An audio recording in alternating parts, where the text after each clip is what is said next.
नमस्ते, प्रणाम, जय श्री राम।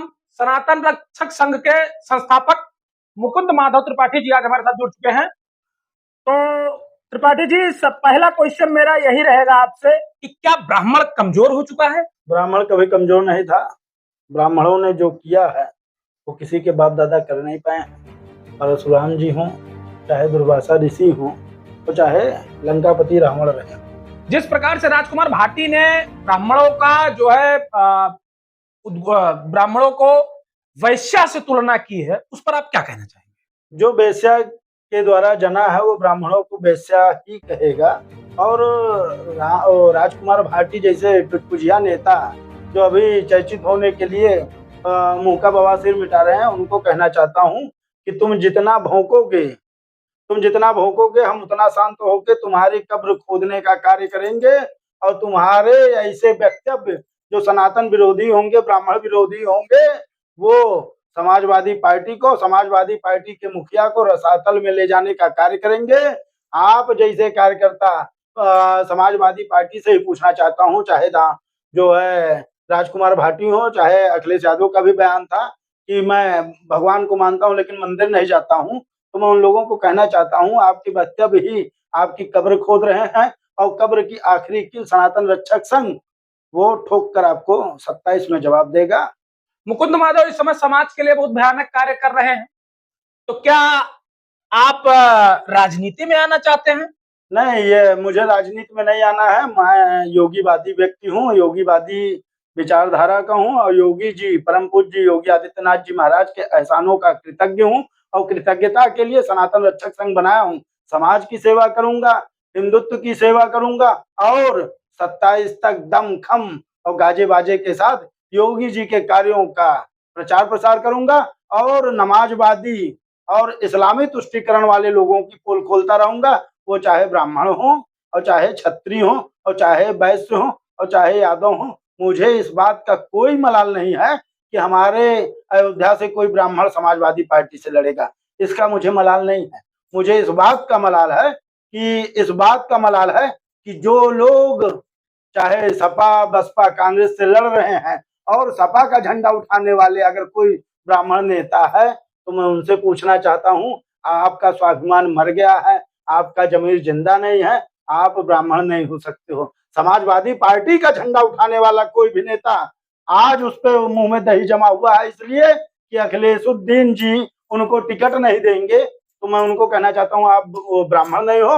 और हम ब्राह्मण समाज से अपील करते हैं, सवर्ण समाज से अपील करते हैं, पीडीए का फार्मूला देके सवर्णों को किनारे करने का काम अखिलेश यादव किया है, ब्राह्मणों पर टिप्पणी किए हैं।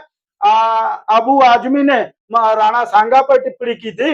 अब ब्राह्मण क्षत्रिय और वैश्यों को जाग जाना चाहिए और समाजवादी पार्टी का 27 में बहिष्कार कर देना नितांत आवश्यक है, जो हम करेंगे। क्या आपको नहीं लगता है कि बीजेपी सरकार भी ब्राह्मणों के खिलाफ है?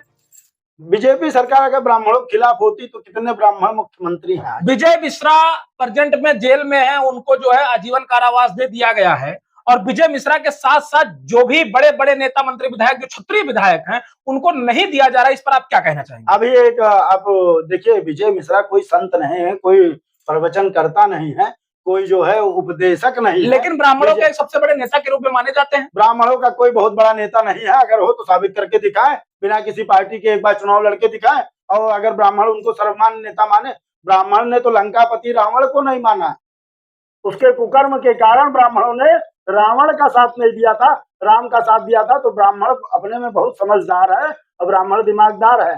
कभी समाजवादी पार्टी के लोग विकास दुबे के नाम पे नाटक किए, आज विजय मिश्रा के नाम पे नाटक किए हैं। अभी भारतीय जनता पार्टी का एक नेता जिसने महिलाओं के साथ छेड़छाड़ किया, उसका काउंटर हुआ क्षत्रिय है। अब उस पर नहीं बोल रहे हैं, उस पर उनका जबान दब गया है। आपने एक मुहिम चालू की थी, ब्राह्मण बेटी के साथ अन्याय हुआ था, उसको हाई स्कूल में जबरदस्ती फेल कर दिया गया था। देखिए, अगर आज ब्राह्मण नहीं जागेगा, समाजवादी पार्टी का वोटर है, समाजवादी पार्टी का टुटपुजिया नेता है और एक स्कूल का वो जो है प्रिंसिपल भी बना था, देव कुमार यादव, उसने ब्राह्मण होने के नाते एक लड़की को फेल किया, जबकि थ्योरी के सारे विषय में वो पास थी। और प्रैक्टिकल में जब 13 नंबर अनिवार्य है तो 2 नंबर 3 नंबर 4 नंबर दिया, उससे अश्लील बातें की। और हमें इस बात की जानकारी प्रेस के माध्यम से हुई थी और उस चीज को दबाने के लिए रिंकू यादव भी आ गए थे, उनके छोटे भाई हैं। तो अब मैं एक बात पूछना चाहता हूं कि जब एक ब्राह्मण को किसी जात विशेष के लोग टारगेट करके फेल करने की कोशिश कर रहे हैं, और जो अभी योगी की सरकार है, परम पूज्य योगी आदित्यनाथ की सरकार है, ना वो छत्री देखते, ना वो वैश्य देखते, ना वो ब्राह्मण देखते, ना वो बनिया देखते हैं, वो तो सबका साथ और सबके विकास की बात करते हैं, वो सनातन की बात करते हैं। अगर उनके शासनकाल के बाद समाजवादी पार्टी की सरकार आ जाए तो ये जो इनके चमचे हैं, चाहे मुल्ला हो और चाहे यदमुल्ले हो, ये किसी भी बेटी बहन बहू को छोड़ेंगे जो गैर उनकी बिरादरी का होगा। तो आपके अनुसार 2027 में कौन जीत रहा है? हमारे अनुसार 2027 में योगी बाबा फिर से दमखम के साथ आएंगे, और नोट कर लीजिए, आपके चैनल के माध्यम से कह रहा हूं, 260 सीट प्लस। क्यों जीत रहे हैं इतना? काम दिख रहा है। क्या काम किया उन्होंने अयोध्या में? अरे आप बताया ना, अयोध्या का पूरा वैश्विक मानचित्र पर पूरा जो है, लोगों के घर तोड़े जा रहे हैं, जमीनें जबरदस्ती कब्जा की जा रही हैं, इस पर आप क्या कहना चाहेंगे? देखिए, जो चीज है उसका मुआवजा मिलेगा, और कुछ चीजें जो है अधिकारियों की वो जो है नाटकों के कारण भी होता है, उसमें योगी जी का दोष नहीं है। अभी जब अधिकारी तो योगी जी के ही हैं। अधिकारी तो चाहते हैं योगी जी हार जाए भाई, अधिकारी कहाँ नहीं चाहते? अधिकारी चोरी नहीं कर पा रहे हैं, अधिकारी घूस नहीं ले पा रहे हैं, अधिकारी ठग नहीं पा रहे हैं, अधिकारियों को काम करना पड़ रहा, उनको डर रहता है कि कहीं ऐसा ना हो जाए कि योगी जी या ब्रजेश पाठक जी कहीं प्रकट हो जाए और चेक कर ले। वो तो चाहते ही हैं लूट खसोट हो। जिस तरह से समाजवादी पार्टी सरकार में 12 से 17 तक लूट खसोट होती थी, और अभी एक बयान भी आया था, एक पीआरओ वो बोल रहा था कि हम पूरे जिले से जो है बैग में पैसा लेके जाते थे और शिवपाल जी को देते थे। वो चीजें आज उत्तर प्रदेश सरकार में नहीं हो रही है। अगर हो तो अखिलेश यादव जी उजागर करें। भविष्य में हम मुकुट माधव जी को किस रूप में देख रहे हैं? एक समाज सेवी के रूप में, एक ब्राह्मण नेता के रूप में, या एक योगीवादी के रूप में?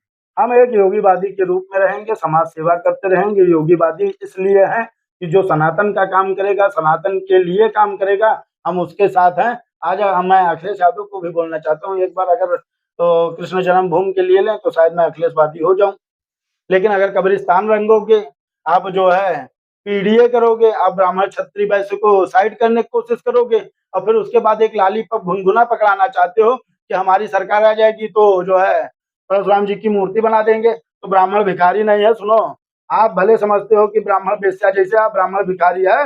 ब्राह्मणों के लिए परशुराम हृदय में है और हम मन में राम भी रखते हैं। हमें आपके द्वारा बनाई हुई मूर्ति की आवश्यकता नहीं है। भविष्य में राजकुमार भाटी ने जिस प्रकार से ब्राह्मणों को गाली दी, उसके बाद उसने माफी मांग ली, ब्राह्मणों ने क्या माफ कर दिया है उसको? ब्राह्मण कतई माफ नहीं करता। ब्राह्मण शांत होकर समूल नाश करता है। अब हमारे जैसे सनातनी लोग जो है समाजवादी पार्टी का समूल नाश करने के लिए संकल्पित हो चुके हैं, कहीं से हिलने डिलने वाले नहीं है। और 27 में इसका परिणाम दिखेगा। अखिलेश यादव कितनों चिचियाएंगे, पिछली बार चिचियाए थे, मायावती के साथ लेके खूब उछल कूद मचाए थे, तब सत्ता नहीं बनाए थे। अब की बार ना कांग्रेस इनके साथ है, ना मायावती इनके साथ है, ना वोटों का ध्रुवीकरण होगा। उसके बाद अखिलेश यादव जी 40 से 50 सीट लेके घुनघुना बजाते रहेंगे और पीडीए का राग अलापते रहेंगे। इनका कुछ होने वाला नहीं है। ये मंद बुद्धि लोग राजनीति क्यों कर रहे हैं ये मैं समझ में नहीं पाता हूँ। अंत में जब हारेंगे तो चुनाव आयोग के ऊपर ठीकरा फोड़ देंगे। और यहाँ के स्थानीय नेता ने मिल्कीपुर चुनाव हारने के बाद कहा ईडीओ डीडीओ डीडीओ सब मिलके जो है चुनाव हरा दिया है, तो ऐसे चुनाव हारोगे। जनता तय कर रही है। जनता ने 12 से 17 के बीच में लाइट की क्राइसिस, छिनैती, बलात्कार, दंगों से ऊब चुकी थी। तब योगी जी को रिपीट किया, दोबारा फिर रिपीट किया, और ट्रिपलिंग करने जा रहे हैं योगी जी। इसी से ये सब परेशान है। अब सनातन पर हमला करेंगे, ब्राह्मणों के ऊपर हमला करेंगे, क्षत्रियों के ऊपर हमला करेंगे, बहु बेटियों नीलाम करने वाले। मुलायम सिंह यादव जी का एक वक्तव्य था कि लड़कों से गलती हो जाती है, तो भैया बलात्कार मुक्त प्रदेश चाहिए, बलात्कार युक्त प्रदेश नहीं चाहिए। समाजवादी पार्टी अपनी विचारधारा पर विचार करे। वो बलात्कारियों का शरण देने वाली पार्टी है, दुराचारियों के साथ शरण देने वाली पार्टी है, दंगाई पार्टी है, दंगा कराने वाली पार्टी है। गाजीपुर में अभी पथराव करे डेलीगेशन भेजे थे, किस लिए भेजे थे, कौन कहा था उनको, उनके डेलीगेशन से क्या हो गया? जब न्याय प्रिय उत्तर प्रदेश है और न्याय का शासन करने के लिए योगी आदित्यनाथ जी दम खम के साथ बैठे हुए हैं, तो आप क्यों रनापा करते हो? आपकी आवश्यकता हमें नहीं है। उत्तर प्रदेश ने आपको 17 हटाया, और 22 भी हटा दिया है। आपको राजनीतिक संन्यास ले लेना चाहिए, क्योंकि उत्तर प्रदेश की जनता सनातन पे काम करना चाहती है, कब्रिस्तान रंगवाना नहीं चाहती। बहुत बहुत धन्यवाद। तो आज के इस स्पेशल एपिसोड में हमारे साथ मुकुंद माधव जी अयोध्या धाम से जुड़े हुए थे। आपका बहुत बहुत हृदय से बहुत बहुत आभार, बहुत बहुत धन्यवाद। जय सिया राम, जय हनुमान।